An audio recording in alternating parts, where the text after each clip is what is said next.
Turkey. And since the Azerbaijanis are ethnically Turkish, he feels a close connection there. He has also been carrying out regional struggles against Russia in Syria, most clearly in Lebanon, in Libya, and apparently now you can see this as a regional proxy fight. There is a major change from previous situations. This war is less likely to end out of exhaustion or lack of ammunition in that the Turks are supplying the Azerbaijani side. Now, at the same time, Turkey can't want a direct confrontation with Russia. If Russia is drawn in directly, that is not a conflict that Turkey will win, which gives some hope that both sides will see a chance to calm things, to restrain their allies in the region, leading hopefully to a ceasefire.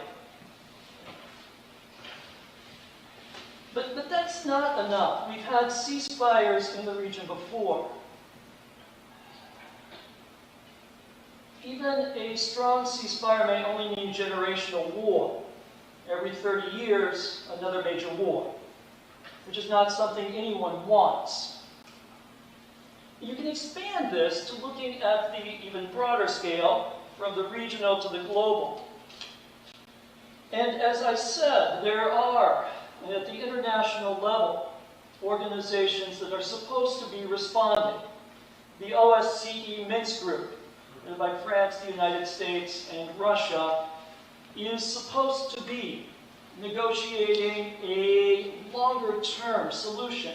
Now, as I said, there are motivations for the governments of both countries to look aggressive in this. But you could get pressure, perhaps from Russia, the United States, France, to have a longer solution. The sad and really tragic fact about this is that honestly, no one pays attention. If people aren't being killed, then larger countries don't pay attention to what's going on in Nagorno-Karabakh. We've talked in the past about frozen conflicts. It's been an area of study in international relations. Conflicts that have started, have reached some sort of truce but not been resolved. And the tendency for the international community has been to let those simply sit. Even though, and this is a good example, even in those years when you're not having a major war in Nagorno-Karabakh, every year people were being killed by snipers, by landmines, other things. People were dying just at a slow enough rate that no one in the outside world noticed. And you can say the same thing about other frozen conflicts in Donetsk, in Transnistria, in other places. Conflicts that the world chooses to ignore and let them sit, but which, and this should be a warning, frozen conflicts don't stay frozen. They will return, and you could have a longer and much uglier war. I'll leave you with that at this point. Certainly, when I mentioned the Minsk Group was led by the United States, France, and Russia. Russia has remained involved. Russia has, more than others, paid attention to the Caucasus. The United States and France have not. The United States and France have not. Certainly, President Trump has not. We don't want a major war every 30 years. So we need some form of longer-term conflict resolution. Now, the area of conflict studies comes from my colleague Deidre and Emmy, and I will hand this over to them. But I have a couple questions I want to ask people at the end. So I'll hand this to you. And there you go.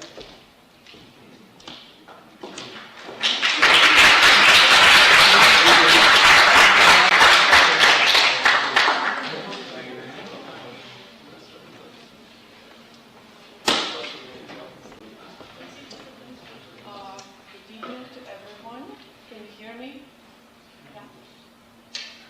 Raise your hands if you're from Armenia.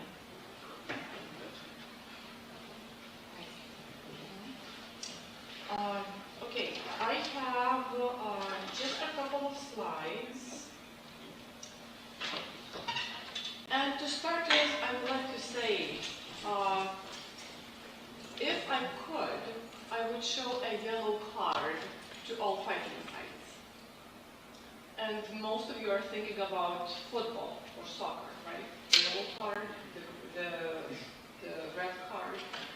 In conflict resolution, the yellow card has a very different meaning. So what you see is a very simple, almost mathematical model of how to solve conflict. This was developed by my professor at Fresno Pacific University, Ron Klassen, who has a background in math. So he sees conflict in a very structured, clear way, in a very predictable way. And the fascinating thing about this model is that it could apply to your roommate conflict, it could apply to organizational conflict, it could apply to international conflict. So it does apply to the conflict that is going on right now in Nagorno-Karabakh. So according to this model, there are only 4 ways how to solve any conflict. Just 4. Of course, if you avoid it, that's not even an option. So option number 1, like all those sticks, basically mean 2 sides in conflict. Could be 2 individuals, could be 2 groups, could be 2 nations, could be 2 countries, whatever you call it. So option 1 is you have 2 sides, and one side has more power, more friends, more allies, more money, maybe more drones, maybe more fighters, maybe more military, and they impose the decision on the other one. They are the ones who solve it for themselves. It's not a cooperative resolution. It's competitive. So it's nice to be strong because you can win, right? But what happens when the other side becomes strong? They don't own the decision. They will not take it. That will not last for a long time. So this decision making works for now, but it destroys the relationship, it destroys the trust, and it doesn't last for a long time. And usually after one method fails, parties go into another method because conflict is not resolved. If you resolve it in this option number 1, actually it's not resolved for both sides, it's resolved only for one side.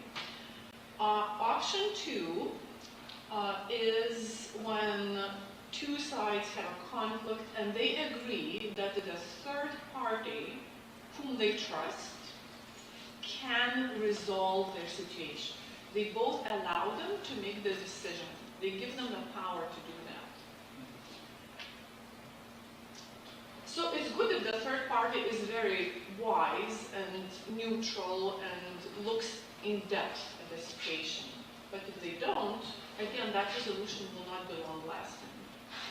Option number 3 is you have 2 parties in conflict again, and you have a mediator, but the mediator doesn't solve it for you. They help you to go through the negotiation, to talk about interests, about power, rights and needs, and all kinds of other things. So the third option is really assisted negotiation. When parties cannot talk to each other, negotiate anymore, maybe they need someone they trust who can help them to start talking again. Option number 4 is ideal. 2 parties together share power and solve the conflict.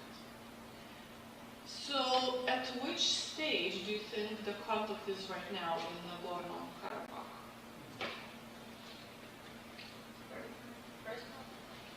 First one? Mm-hmm. Who is in the circle? Who has more power? Which side? Azerbaijan. Azerbaijan? Yeah. Uh-huh. If I ask Azerbaijani people who has more power, what would they say? Also They are and they are stronger, and they have taken a lot of places, a lot of cities of Armenia. But most of what Alia actually talks is like, right now we're making awareness events, we're making all these events, talk events, among all students, among nations, meetings in different countries, to make all these companies to go to second part, to make it easier for other nations to help us, to understand that basically, ethnically, if ethnically this place is Armenian, then people cannot just leave their homes and go and just leave. Yeah. Just because it's geographically, like by the law, the place is Azerbaijan. Yeah. But there are two international standards that you have to consider in that situation. One is the right for national self-determination, and the other is national border inviolability.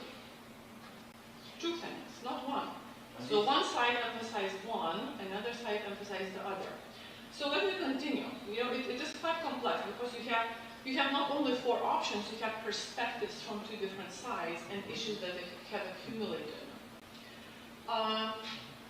So this first option means cooperation, mutual problem solving, concessions, sharing power, and trust. And ideally, only primary parties should be solving the situation. What we see in the last 30 years, right, is a struggle between the primary parties to talk to each other and to solve it directly, and there are more and more other parties getting involved, which sometimes helps, but in other cases it makes things much more complicated. Of course, the trust level also is quite low right now in the situation. Competition. So it's a very competitive situation right now, where the stronger will be the winner in a way, but that will not solve things. So the competitive option in that yellow card means that there is a power struggle going on in the conflict. The parties started using explicit force, if not military, weapons. They use allies to force their solution on the other side. The trust is extremely low, and the conflict has grown to include more and more parties and issues. So I have this chart where I try to understand who is on what side, and maybe it's right, maybe it's wrong. So we have two primary parties. We have Azerbaijan and Armenia. Azerbaijan is 10 million people, Armenia is 3 million people. Recently, Turkey has become a more explicit ally of Azerbaijan, as I understand in the situation. And Russia is an ally of Armenia, has a military base in Armenia. Turkey also happens to be part of NATO. So if Turkey gets involved, we have more polarization going on than just two countries. The Organization for Security and Cooperation in Europe that established the Minsk Group, I read a number of articles that suggest that the Minsk Group was not a neutral mediating party. So ideally we think that in the yellow card, the mediator in option 2 or 3 should be neutral, not taking sides. If it takes sides, then it's not seen as legitimate by someone. We have questions. Yes, I just wanted to add that actually just wanted to correct, not if Turkey gets involved, but Turkey already got involved. And I have sent you a lot of sources regarding that. We have got a lot of drones on Armenia. And like what is happening right now is basically Azerbaijan and Turkey contributing Azerbaijan and fighting against Armenia. So we have certain sides, okay, and the Minsk Group has 3 countries in it, as you know. One is Russia, and Russia has been an ally of Armenia, so it's not exactly a neutral party, but as the successor of the Soviet Empire, it does have the mediating role in that region. And then we have the United States, which is not very active, today in resolving the situation, and we have France. Now, both the United States and France have big Armenian diaspora groups which are lobbying for the situation. EU somewhere in the picture. Sorry, we just have one more country. We have Syria. Syrian terrorists getting recruited by Turkey and basically... Not as a country. Not as a country. I know that soldiers are being hired. As a country doesn't exist in conflict. Soldiers are from the country. Yeah. The country doesn't have a position yet. Hopefully will not have it. So outsider facilitation mediation, maybe this conflict could be solved if there is a strong, impartial, very interested party, not one country, maybe a group that understands the international laws and principles and also the internal fears that are going on in the countries, and they can help find a solution. There is also the question of whether more parties could be included as mediators. France, USA, and Russia, should more countries be included because it hasn't worked so far. So from international relations perspective, mediation is a very tricky mode of conflict resolution because the big question is who can be the mediator? Who is the trusted mediator? Who will do the job? Who will be accepted by all parties involved? Some sources say that the Minsk group has contributed to the status quo and no resolution of conflict up to this day, which benefited maybe one party more than the other. So in a way, if this is the mediator, Minsk group, it has failed because of what we see today. And it could be an outsider that forces the solution on conflict parties because they have a lot of power. But that may not be a long-term solution. There are many factors in this conflict, as you know, including Velvet Revolution, and Armenians could tell much more about that, and the determination of Armenians to protect their country, and this is how they see it today with that situation. 1915, I did research on the Armenian memories of the genocide. Memories are never total in the past, and psychologically the fears of the past, the fears of the enemy could very much shape the reality today. We could add another factor of democracy versus dictatorship, that the structure, political structure in countries could add to the complexity of conflict. One sad thing is normalization of conflict. By today, by this year, quite a big segment of population, both in Armenia and in Azerbaijan, don't believe that this will be resolved.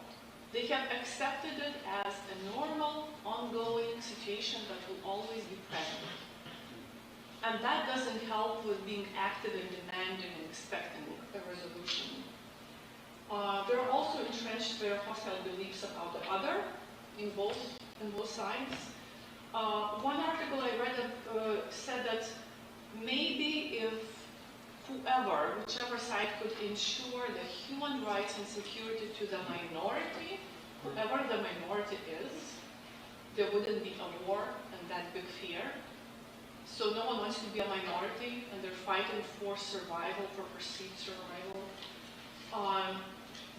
Both sides have their conditional bargaining at that point. So one side says, we will talk to you when you withdraw the military, and the other side says, we will talk to you after something else happens. And the narratives are quite incompatible on both sides. So there are those four options of handling conflict. Not all of them work. Option one, the stronger winner doesn't really work long term.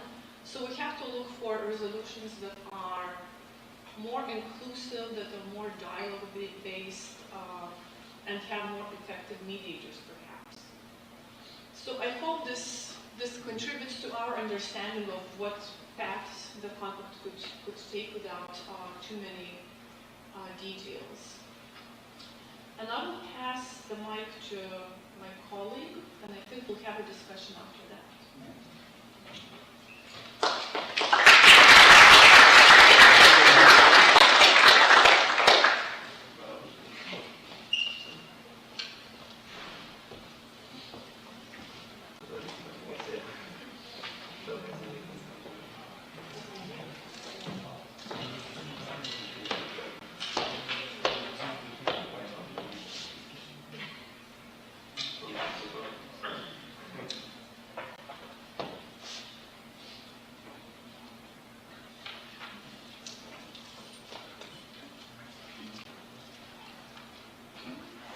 How are you guys?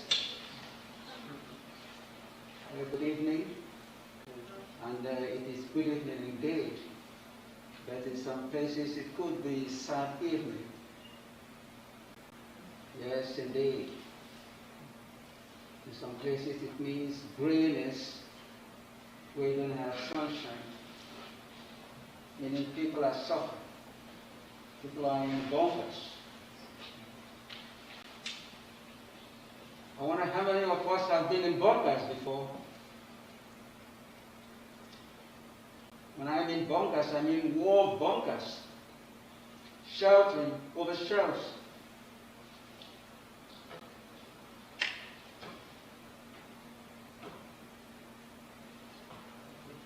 Yeah. I've experienced it, seen it, tasted it. I was a child soldier. A child of war. My students know that there because I start my lectures every semester with telling them my story. And if you have experienced war, you know what I mean. It's no joke. Especially when war starts, you think about the kids, the elderly.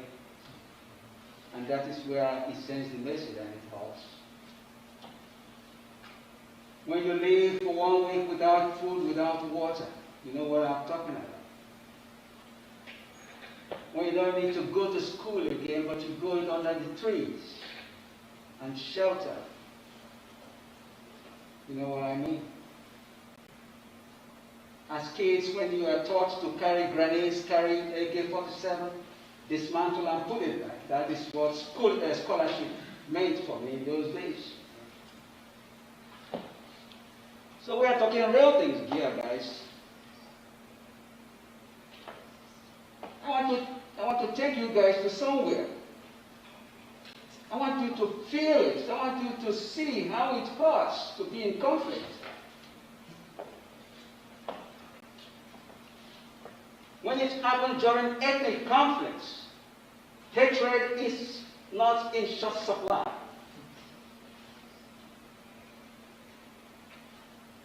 It's not only in Azerbaijan, that region is also in various other areas where we have frozen conflicts. But today we are going to concentrate on Azerbaijan and Armenia conflict in Nagorno-Karabakh. Bombs are the same. They know no ethnic boundaries.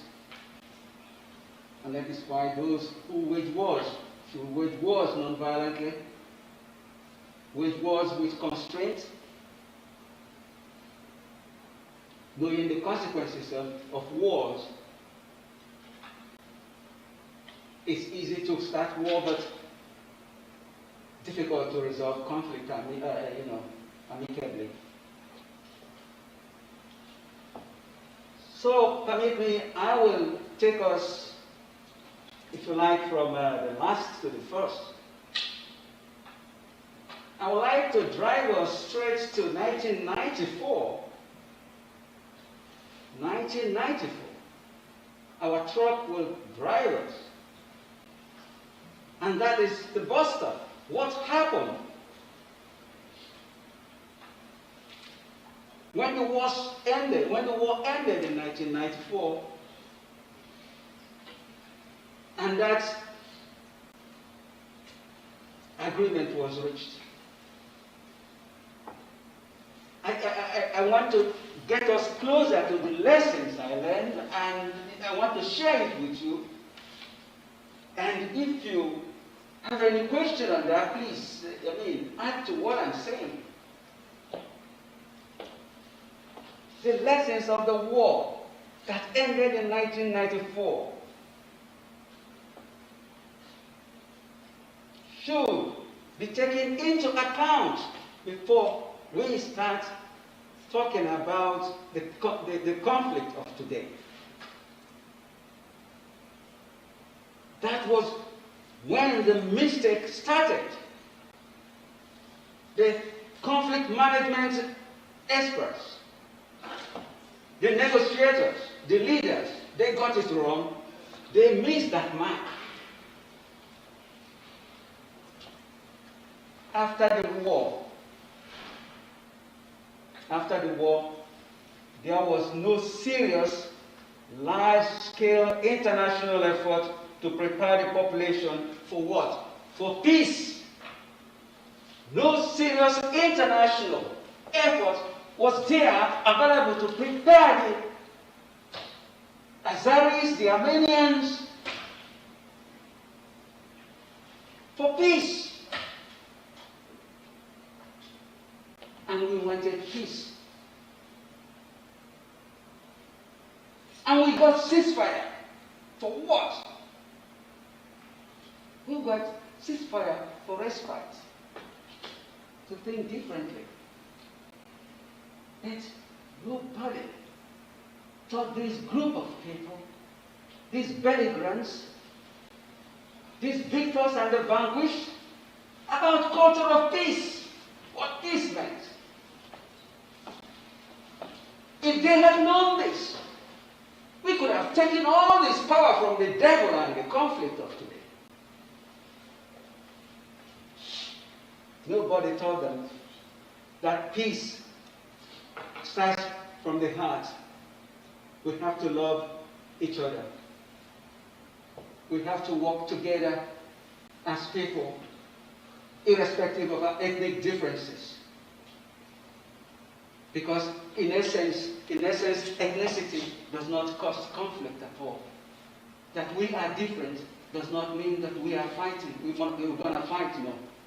But when we instrumentalize our ethnicity and identity, it becomes volatile, it becomes conflictual. This is what I want to say here. Scholars like Lederer, Krisberg, which we are using in our class, they talk about culture of peace, the education of peace. And that can only happen during the cessation of fire hostilities. And it did not happen then. Secondly, there was no traumatic or post-traumatic stress disorder therapy or therapeutical facilities left for these people after this conflict. How will you heal?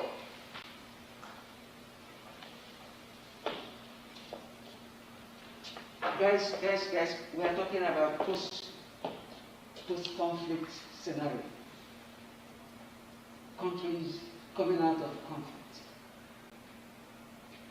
Where you have devastation, estranged relationship, family relationship, ethnic group relationship, destruction of properties.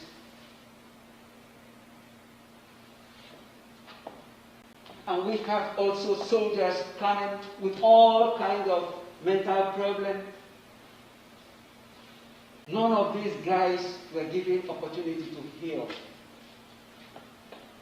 And it begs the question, why shouldn't we relapse again into conflict?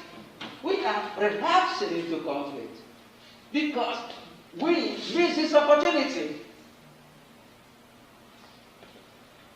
I'll show you who's supposed to, be responsible for that. We are getting there, guys. There was no, there was no joint reconciliation work via the study of the war atrocities. No joint reconciliation after 1994.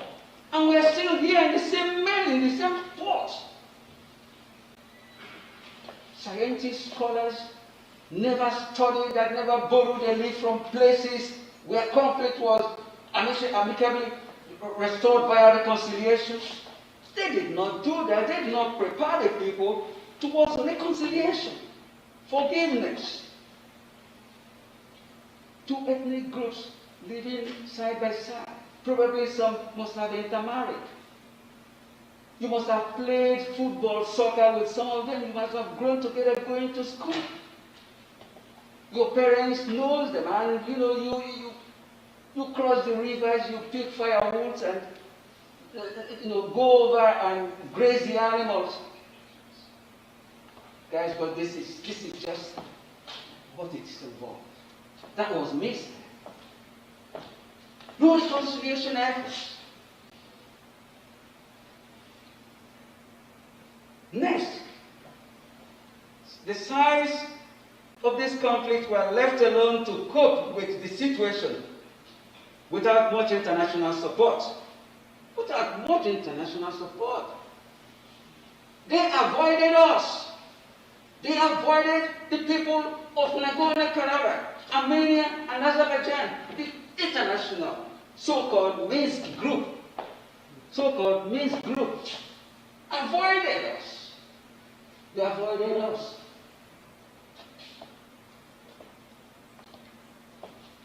It's good for them to see us relapse into conflict. Sure, and we are in conflict today.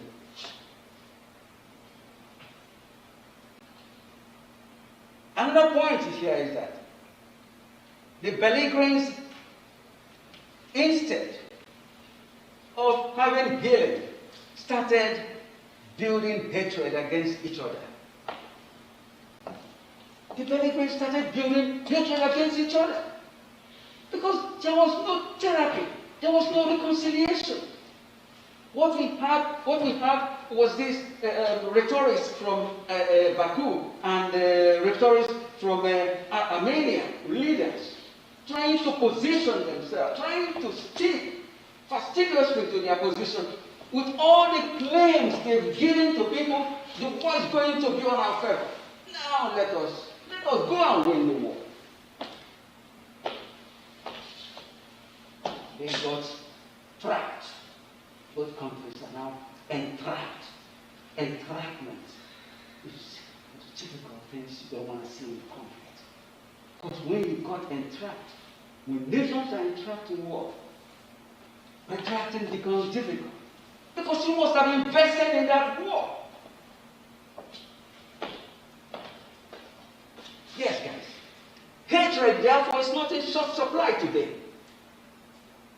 Because of unresolved family problems, relational problems, identity problems. Hatred is not in short supply. It's just like a spark of matches. Spark it and it inflames. People are tired of fighting because enmity, people's image, memory of that war, has hyped up. I don't want to take much of our time, guys. I want to be brief here. I will soon down tools. So, negotiations failed and end result is war. Negotiations failed and end result, war. Space of negotiation. Since 1988, ceasefire, negotiation, diplomats running forth, back and forth, nothing happens. We ask ourselves this question: where is transformation, conflict transformation? You test the goods of conflict resolution when conflict is transformed. And when conflict is transformed, people are happy. People are happy when conflict is transformed. Because transformation changes human beings, it changes life, gives us quality of existence, it changes the old structures that brought us into the conflict. It brings something that is new, quality, valuable to our society. Conflict transformation is not conflict management. It is not conflict resolution. It did not happen. But guys, the Minsk group missed this opportunity. William Zachman, in negotiation, says that if you miss the right time, you missed everything. And they missed the right time. That time to build a culture of peace,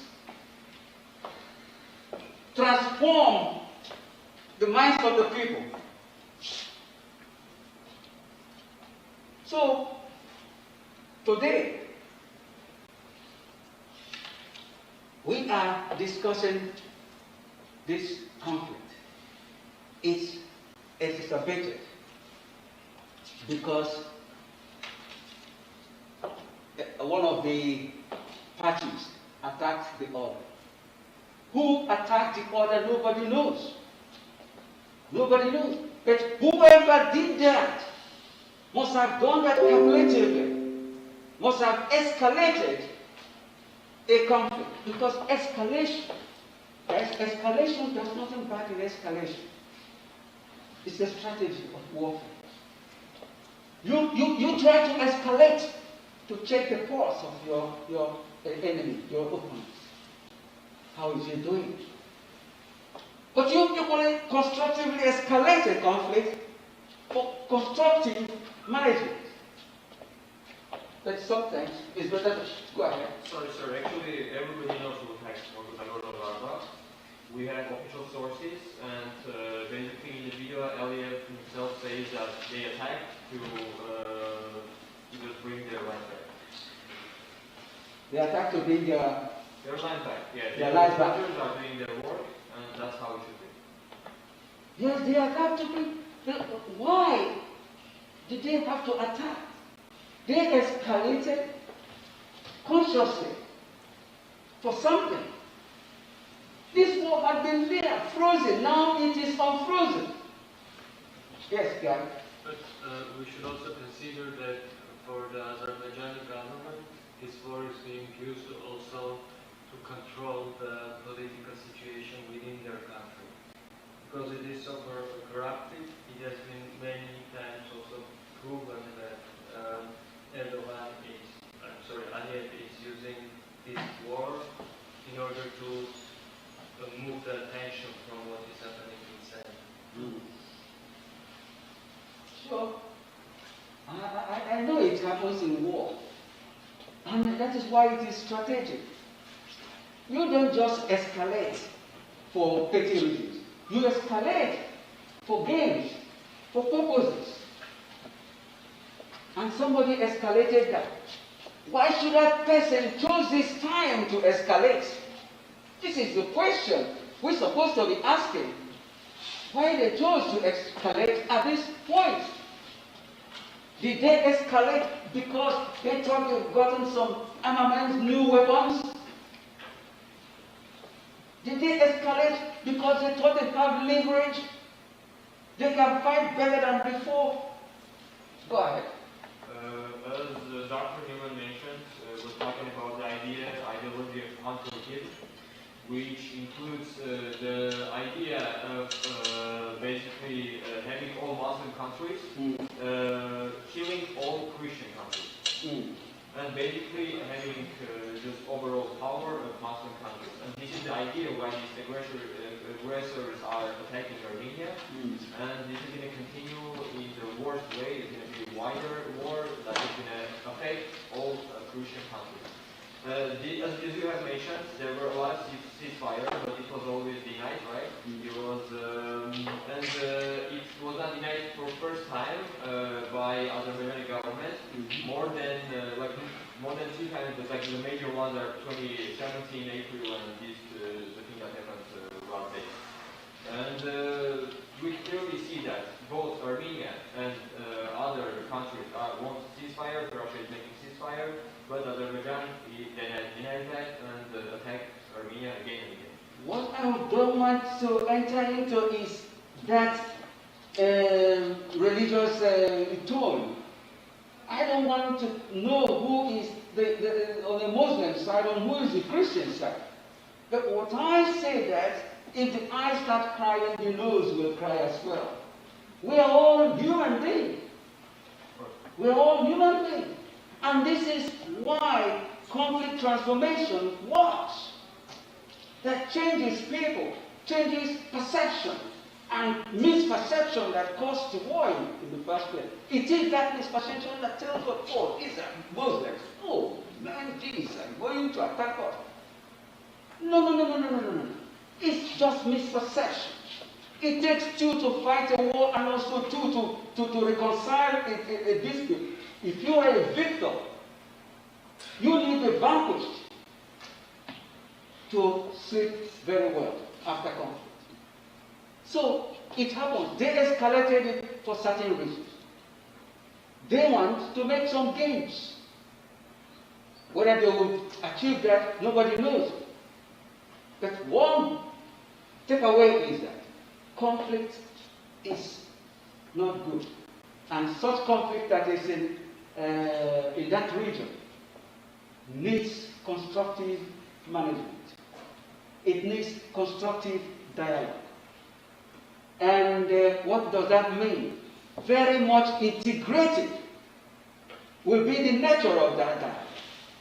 Integration means that bringing all other stakeholders, all other parties, everybody involved, to make meaning, resolve conflicts, and give people their basic needs. These are little things that is involved in that conflict. You ask me, what do I have? Do I have any solutions to that conflict? I will tell you, well, I don't have one. It must be organic. It must be organic. It must come from the territory. It must come from the territory. But one thing I would like to tell you that elsewhere, what would have happened is some people to tell you, we divide the territory. Would that solve the problem? No, the animosity will still be there. The other group will tell you, give them independence. Whoa! Easier said than done. Nobody will like an independent Nagorno-Karabakh. Nobody. You know what? You are setting a precedent in a region where you have other groups, ethnic groups that want to extricate from the major government. Now, what we're saying is, all right, Russia, support us and support those other, pocket countries or satellite countries that want to secede. What other ethnic groups are in Nagorno-Karabakh? Yeah, so that does not happen. But what happened is that we need dialogue in that place. We need people to come together, dialogue that is supported by international bodies to help facilitate a way forward. Yeah, go ahead. I will also quote one thing that our Prime Minister suggested for this conflict resolution, which was that any solution should be acceptable for people of Armenia, people of Artsakh, and people of Azerbaijan. First time ever that Armenian politician or the representative of Armenia has done such a thing. Which comes back to your point, where all stakeholders should come together and find a mutual understanding. But for Aliyev, this statement or this process or this way of negotiation, and he many times also said in his interviews that it's not productive. He prefers the one that was before. That's why there is maybe this war. You know why? It's not productive. It's not 100% that negotiation process, will be 100% all right. No. Because people were not ready to negotiate, and people were not prepared. You must enter into the negotiation room prepared to negotiate. You are preparing yourself to negotiate with the devil. This is what it means. And people are afraid of negotiating with the devil. They think that you cannot negotiate with the devil. You can negotiate with the devil. And this is what it takes to make peace. We can bring peace to that place. Find institutional guarantees. If you want to build democracy is such that it's built on good institutions articulated to people's needs, institutions articulated to identity of people, institutions articulated to people's economic needs and all. This is what it is. There must be institutions to guarantee it. There is, on the last note, I would say we have issues of relationship to amend there, which is on a very low ebb. Institution there, that relationship must be amended. There must be constructive facilitation from the side of mediator to open that channel of communication. Because when negotiation fails, you have assisted negotiation. By mediation, we can always open that channel of discussion again. So we don't have to lose hope on that. But there is one theory I will leave for us here. Especially for negotiation students and international relations students. It's from John Burton, and I like to quote him. He said that behind every conflict is human needs. If you deny people their basic human needs, you cannot sleep quietly. This is ontological needs of human beings. It's unnegotiable. You cannot negotiate these basic needs. And what are these basic needs? Basic needs of identity. Identity. Now, guys, put on your identity, guys. You know what I mean over there by identity. Basic needs of recognition. Basic needs of autonomy. And basic needs of security. And there's other scholars like Galton will say, what about basic needs of meaning? Meaningfulness in that society matters. So when things are being facilitated, when there will be a new horizon, this is what matters a lot. And there is only one possibility of reaching these basic needs is by interactive problem solving, or what I call sequential interactive problem solving, that brings stakeholders together, that resolve issues sequentially, not immediately. You prioritize issues and resolve these issues as they come. Because if you try to resolve issues immediately, especially in ethnic conflict, you will lose. But especially sequentially makes sense. So guys, that's all I have for you. If you have questions, please, we are here to answer them. Thank you, guys.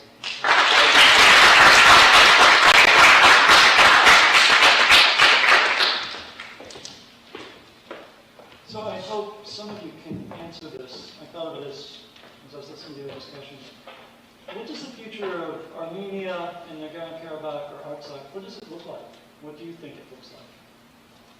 Yeah, Boris, go ahead. Okay, so in my opinion, there is only one solution to this problem, and the only solution is to recognize Artsakh as an independent country. That is the only solution. Artsakh has no future as a part of Azerbaijan. It should be recognized by other countries and should become an independent country ready to elect, controlled by its own people. very small, wouldn't be able to, would it be a functional country on its own? I really don't know, yeah.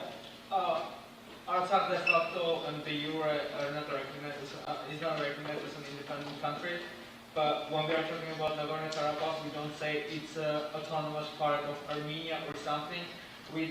In all these conflicts, Armenia is representing Artsakh because it's the jure Artsakh can itself represent. But Artsakh has a constitution, government, people, and they are working. There is only aid from Armenia on the military and some economic help. So itself is now self-sustained, and it means it can have basis for future development and sustainability. Yeah. Also, if we look at it from a democratic side, people who live in Artsakh, they want really to be to be recognized.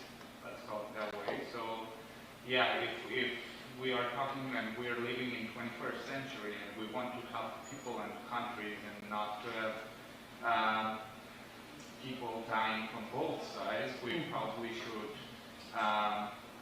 agree with the people who live in that country and finally recognize it and finish with everything. What does the future of Armenia look like? What is the future of Armenia? Yes. It depends how successful Erdogan's Van-Turkey project and plans are. Boris? Basically, I don't want to say always, but like it seemed so long time that actually it seemed like always. We had corrupted country, and I won't be afraid to say that it was the worst place you can start business or even just live, just make your living. Money. And we got revolution, everything changed, everything is just amazing. I think Armenia is one of the most, like the best countries that basically can go there, start, do your startup, and because everything was just amazing. Before the war again started to go in this amount, and right now, yeah, the future of Armenia depends exactly on the successfulness of Pan-Turkey. So I'm hearing you talk about that. Is there a real fear that you're on the edge of a genocide? There is a real fear, and people are really talking about it, and all the actions that are being taken right now, they are kind of showing, that it is going that way, and we really do not want to be misunderstood, but that is what Armenians are scared of, and we really do not want to repeat the history, because about genocide we say always never again, and nowadays we can say never again is happening again. Yeah. Of course, there is fear, especially if the country who did the genocide doesn't recognize that fact. Yes. And I've actually read some information about the European Union position on that, and one of the main reasons why they cannot take a side or make a decision is that if they act according to the international law, it means that they would have to act in favor of Azerbaijan. But if they do so, this can lead to serious consequences, and again the Armenian genocide and the killing of Armenians in that area, and they really don't want that to happen. Yes. We were talking today a lot about conflicts. We have mentioned 4 ways of solving any kind of conflict, right? But still, I think it's one thing that we need to specificate and just think about it a bit more. So the problem is that different conflicts can be solved in different ways on different levels. For example, I stole a phone from Dani, and this can be solved with Lithuanian law, maybe some years of me being in prison, or for example in Ireland, that the law says that Islamic penal code says that on the first occasion is punishable by the amputation of 4 fingers of the right hand. And what I'm telling you about, this is law too. By the international law, we have that Karabakh is part of Azerbaijan. And no one does anything, like talking about the other nations, because if they act by the law, it's going to be not morally, and still they don't do anything, and I think still this is the moral part that plays the role. And what we need to do, and what is the way of solving this conflict, the future of Armenia, the future of all Christian nations, the future of Karabakh, is that the nations that are doing nothing should start doing something. Should start somehow solving this issue, should not sell guns to Azerbaijan side, should start telling more on social media and overall about the thing that Turkey is contributing Azerbaijan very transparently, about everything that basically the attacking part was exactly Armenia, no misunderstanding, not exactly Azerbaijan, no misunderstandings about this because we get official sources, official videos, and this is how it can be solved. And all these things we're making, guys, basically for awareness for these nations, because LCC gives us a very good opportunity, right? Because we have different nations here, and if each nation recognizes Karabakh as independent country or as part of Armenia, this is how it can be solved.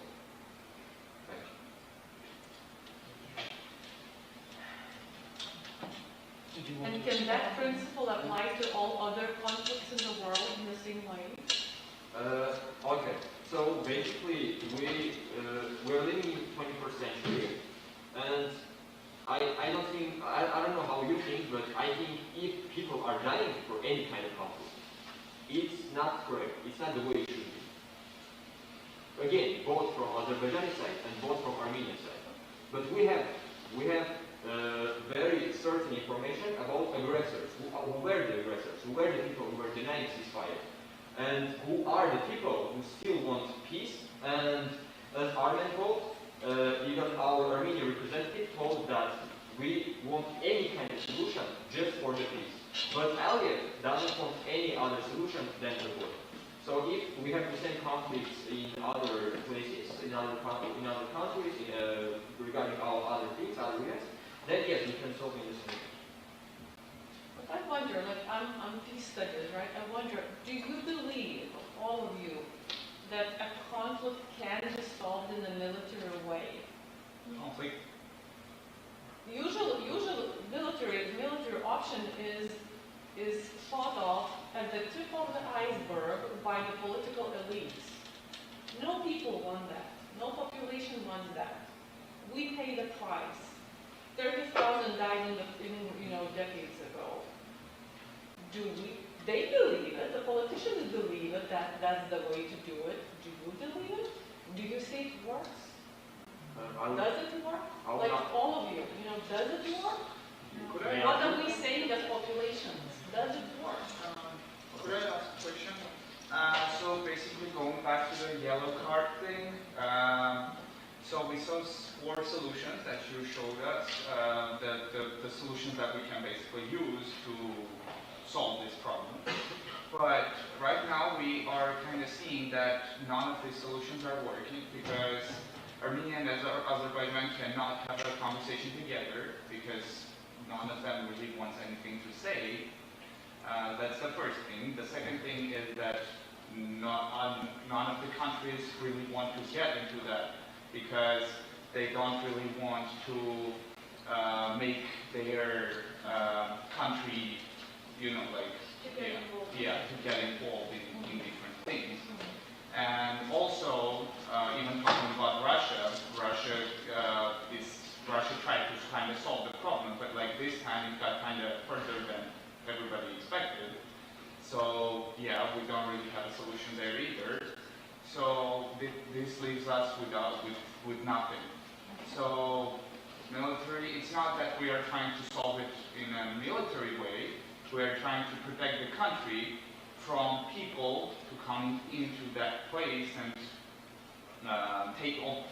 overtaking that country, that area, stuff like that.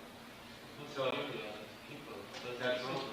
yeah, like take the region and people are still there. So like, what's the solution for the people and for the countries, for both Azerbaijan and Armenian sides? I do not see the solution. The only solution is to fight back until countries start speaking up. And if they don't, I don't know if there is a solution. Can I ask a question? Sorry, hi guys. No, I'm not Armenian, but I just want to ask anyway. I have two questions. One of them is, practically, what would have to happen in order for, I can't pronounce this place properly, I'm sorry, the one that's in the middle? Thank you. What would have to happen for that country, place, nation, group to be officially recognized? Like practically, what would have to happen?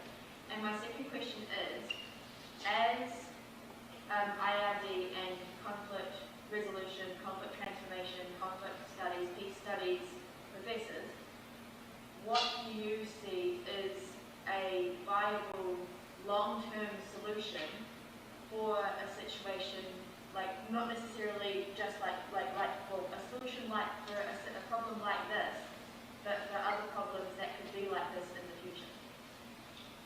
So for the international law question, you would have to have an agreement by the Artsakh Republic and by Azerbaijan to recognize Azerbaijani independence. I'm sorry, to recognize the independence of the Artsakh Republic. And there's the difficulty, and Azerbaijani governments that attempted to do that would be overthrown. There's rumors that after the negotiations in 2000 in Key West, that President Aliyev was close to coming back and offering a referendum in Nagorno-Karabakh, and was told that if you do that, you'll be overthrown, and we'll remove you from power, and he still remembers that, I'm sure, and that makes it very hard to negotiate when you know that you'll lose political power in a place where losing political power has serious repercussions. As a long-term solution, the current situation will just mean another war again, even if you have a ceasefire.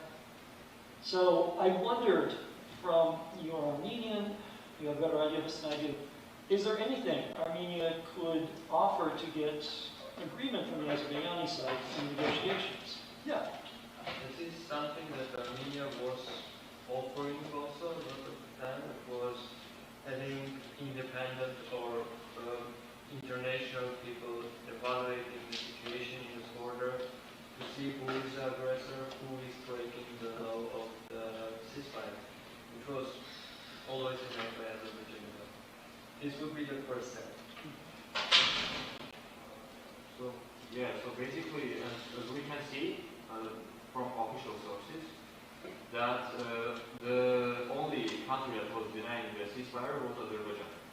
And if you're asking the question what Armenian people can offer, nothing.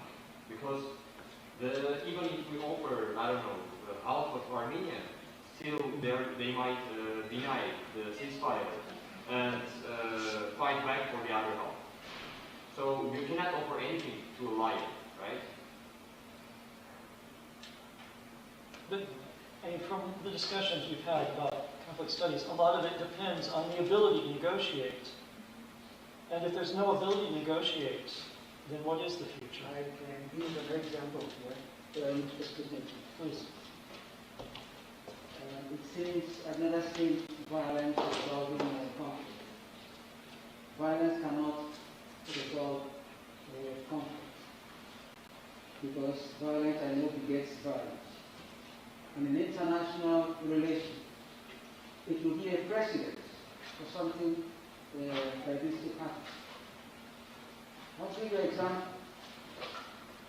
The war between Ethiopia and Eritrea. The Eritrean wanted to secede from Ethiopia. And the Eritrean government wanted to fight it out. Yeah, they started fighting. But they got conflict weary. They got tired of fighting and killing. And then something started happening in their brain to practice realizing that time that they are brothers and sisters. Like the people in Nagorno-Karabakh, the Armenians and the Azeris ethnic extraction. They've been living together. I watched the Euro News a documentary 2 days ago, and some Azeris, they're saying we are living together with our brothers in Armenia. We can still live together with them, but they want a process that is fair. That they want a process that will protect them. And what you want is a situation that both sides will feel better in any dispensation. And you cannot do it without institutional guarantee, good governance. Yes, go on. Sir, let's leave Armenia ahead for a second, right? Let's talk only about Azerbaijan. So, what we see in Azerbaijan, what is happening, as Dr. Newman mentioned as well. We see very corrupted government, dictatorship, and basically we see that the people who are actually fighting on the first front, like most of them, are minorities that were sent on front line forced. So when you're talking about peace, let's talk peace, how we can make people who are in that problem now actually, because as Armen told, I'm again referring to the same thing, Armenian representatives told that we are good with any kind of solution, even for peace. But we cannot believe to a government that was lying to us, that was always denying the ceasefire. So that is the problem. Armenia is for peace. Azerbaijani government is not Azerbaijani people. Yeah, I just want to clear something in also that when we resolve conflicts, when you want to resolve intercommunal conflict, inter-ethnic conflict, this is where that is my expertise. Yes. It is always the case that one side will claim to be saints. Oh, on our side we are the best. But in that scenario, no side is the best. You will be the best when you come together on a table to trade ideas, issues, to look at your identity. Where you come, add meaning, look at the meaning. Into that conflict, this is where it all starts. Of course, I agree with you, and if it was, if it was radically, like, on the first front, all the minorities of Azerbaijan, I think broader nations, like Azerbaijani minorities and Armenia, could get together and get over the dictatorship of Aliyev and make peace. But there are other, actually, people getting involved too. So we have terrorists from Syria, we have terrorists from Pakistan, we have,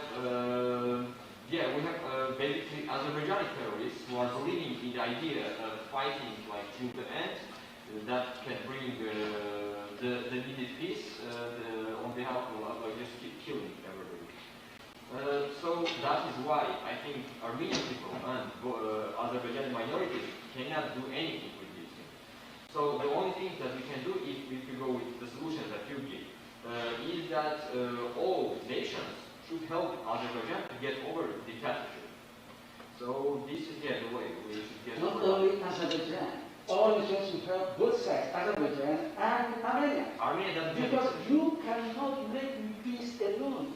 No country is an island. Remember, your country is a small country that needs coalition and international relations. So Armenia wants peace. Yes. As Armen holds, I'm referring already for time. As Armen holds, basically Armenia representatives told on official level that we are good with any kind of solution. But still, Armenia cannot, like the liar can lie again. So that is the problem. The liar who denied the ceasefire already for 4th, 5th, 6th time can we begin? That's why So Armenia you need someone besides Azerbaijan being what, outside negotiator, There is, which is not doing yet. there is this issue. If we take the side and we compare the ideologies of the government, Armenia, after the revolution, has improved the democratic index and is currently a democratic state. And Azerbaijan being a dictatorship, if the both countries don't have the same status, it will be impossible to come to a conclusion. Unless the change happens and two democratic countries, two democratic states sit next to a table with the same mediating team, which is OSCE Minsk group. In that case, there might be a solution. But Armenians are afraid of Azerbaijani people because there has been developed Armenophobia, which has been shown so many times, like even the Roman Safarov case that happened in Hungary, Armenian being killed with an axe while sleeping. Yesterday, Azerbaijani forces entering homes of civilians and shooting into hands of the disability people. Those are not cases, and when Azerbaijan says we will take a land and then we'll keep the nation and we'll live with our brothers, that doesn't leave a room to believe that with the same ideology, countries and government will be able to live with different, people with different ideologies. There is this conflict between them. So you're left hoping that someone will step in and stop the conflict. But what happens after that? Stopping. Well, a ceasefire. Impose a ceasefire. Ceasefire has never been a First, solution. people will stop dying. Yes, First, we French want Arabs that. and French won't die. That's the first. And Azerbaijan side as well. And then you can create a platform for negotiations. But there is this thing where the propaganda in any war, in any government, is always and will always remain. It doesn't matter where it is. You should internationals, or at least why raising awareness of this issue at this stage is also important, and what Armenians are doing is to make information unbiased, available for everyone, so that they can take some information from them, not to be too biased and not on being picking the side. And when you have information, enough information, and there is not this hate and there is not this propaganda, then people will stop hating actually each other. And when after that you can have negotiations.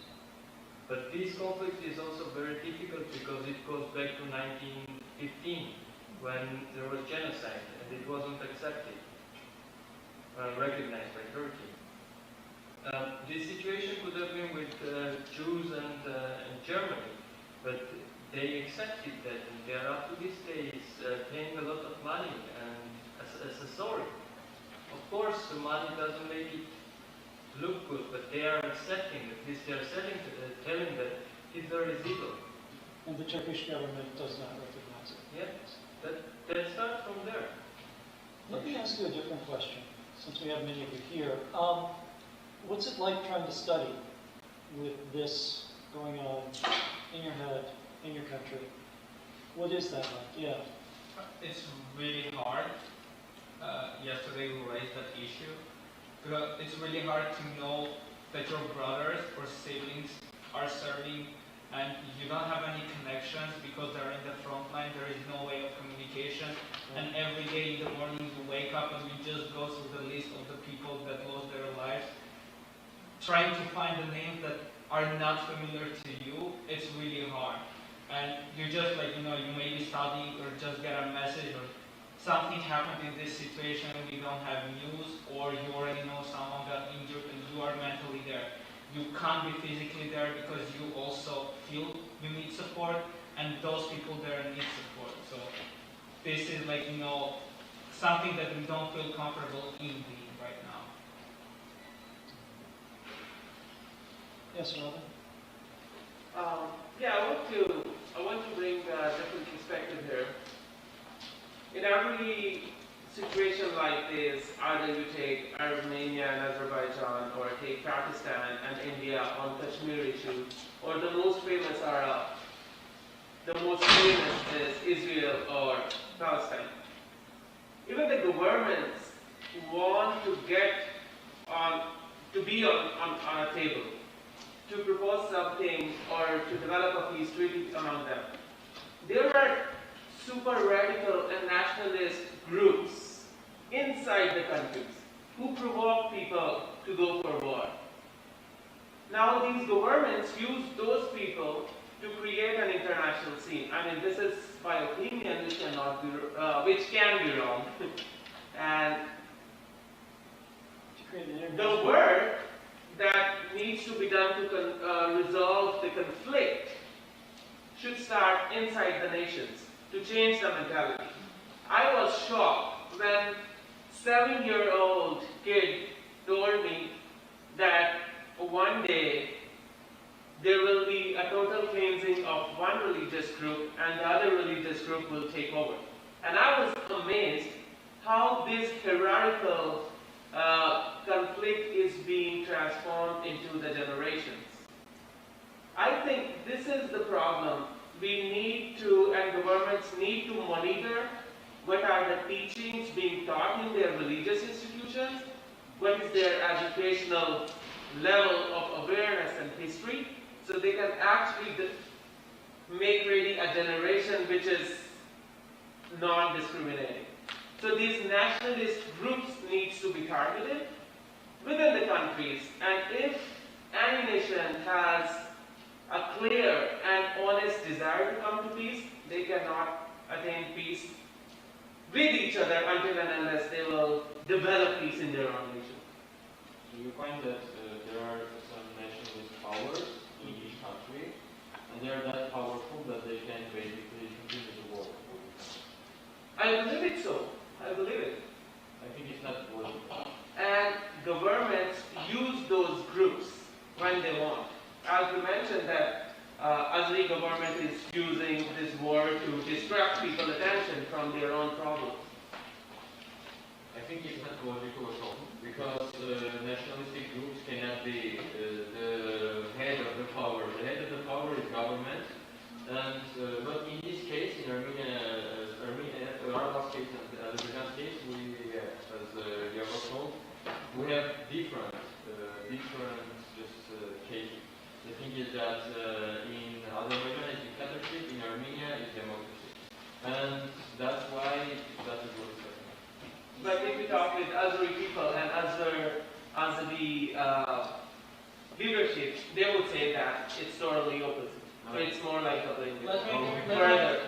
Let me ask you, because as of today and as of yesterday, within these past 15 days, all international media has been denied to enter Azerbaijan and cover the war that is happening from Azerbaijan's side because of the dictatorship.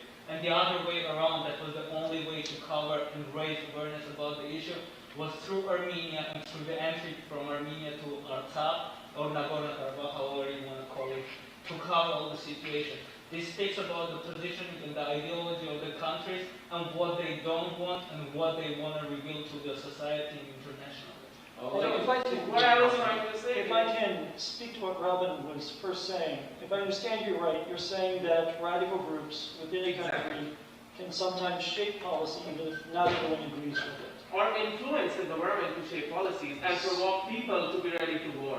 So not every German was an ardent Nazi, but the loudest speakers or the people with the most guns were. That's what I was trying to say. You don't have to have every Turk be a radical Islamist, but if the government wants the support of that group, then they may move some policies in their direction. It isn't the power of the group, the power of the government, and he just thinks of like being violent on the ideology of, it can be even not a group, it can be just one person sitting at home. And they're like, okay, this person has good ideas, let's follow this. Amina, I had a question, and then I want I want to tell you one thing, because he told that, and I want to specificate. I want to tell only about myself, but actually I've heard my Armenian friends, and they are basically doing the same thing. I don't think that any one of them talks about their own opinion. They talk referring to official sources. Everything that we say, every word that comes out from our mouth, you can see in the in official sources, in official websites, in journals, and I can personally provide you with all the sources. No. You're taking We're it wrong. not going to get into an argument about this right now. Nina, you had a question? Yes, I have a question related to it. I just really wondering. There have been concerns about the silence of the West concerning this conflict. And I just wonder, considering that Turkey is part of NATO and NATO is based on the collective self-defense and so on, if Turkey continues is involved in this conflict indirectly, but if it makes it official, what do you think the reaction of NATO would be? And if and in what way the Western approach to the regional Caucasus conflict would be affected? Turkey's connection to NATO has been fraying for a long time. If Turkey put itself directly, or even more directly, into this war, then if NATO had to decide between Turkey and becoming involved in Nagorno-Karabakh or in support of Azerbaijan, NATO would drop Turkey pretty quickly. But the bigger reason, Turkey is not likely to do that because Armenia has a defense treaty with Russia, and Turkey is going to poke at Russia, but avoid a direct conflict. It's because the Jens Stoltenberg had this announcement a couple of days ago encouraging Turkey to defuse this issue, but it continues, as we all know, to Armenia and Azerbaijan. So do you think this would kind of evolve into a different conflict, also driving the West into this regional conflict, or it would just settle down in some sort of way? If the West, which isn't a single entity, of course, but if major Western countries like France and the United States are drawn in, it will be to finally do what they've been saying they were going to do for a long time, which would be negotiate a truce, actually work towards that. Expecting military activity, say on the side of Turkey or Azerbaijan, isn't going to happen. That's just not their interest. Final question. Oh, I'm sorry. Go ahead. Sorry, sir. We're talking about the silence from the West again. Obviously, you said that the whole Minsk thing, or that you said that France and the USA won't get involved. I feel like this is going to be a stupid question, but why is it that nations that should be trying to help the situation refuse to step in and make a difference? It's somewhat insulting just because they don't care. Because Nagorno-Karabakh is not important to them enough to spend political capital or military force to do something. So do you think that it would take a genocide for them to act, or what do you think it would take for them to go, actually this is kind of important? Judging from, say, the history in Rwanda, there would be a lot of hand-wringing over genocide or mass ethnic cleansing without a whole lot done. It's not a good reflection on the West, but it's a historical precedent. I don't think it's going to come to that point. My suspicion is that Russia will step in and, again, organize a truce. And I'm afraid it'll end up being another truce for 20 years and then another major war.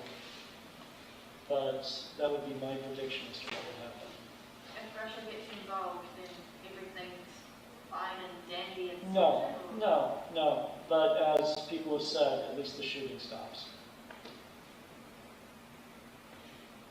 I was going to ask, are there ways, do you know, are there groups that collect funds for refugees, for assistance of people? Yeah. Armenian Fund, the only fund that gathers all the donations and directed to the Armenian side and not for all the refugees.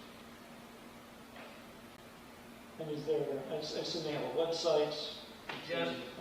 There are separate individual funds that collect the funds, like all the donations, but at the end they go to the Armenian fund. which is a private, like, it's just called Armenian Fund, it's not a governmental one, but it's a private entity, and yeah, it goes from the website. We need to shop. Yes, Okay. we do in fact need to bring it to an end, but it's a conversation to continue, obviously informally, but to be, I think, and I hope, continued formally in other venues as well, in which we can continue the conversation. I just wanted to thank you. Thank you all for making this event. Wanted to mention again basically what was the main reason, right, for making this event. This is for just social awareness, yeah, for all nations to basically be for peace. And I will just be very much more happy when I will see on official page of LCC a little bit context about all this event. And basically the same idea of having peace, because Armenia demands peace. Armenia wants only peace, nothing else. Thanks a lot. So continue to obey the law, I'll need to have you sign up as you're leaving so we can get a contract very soon.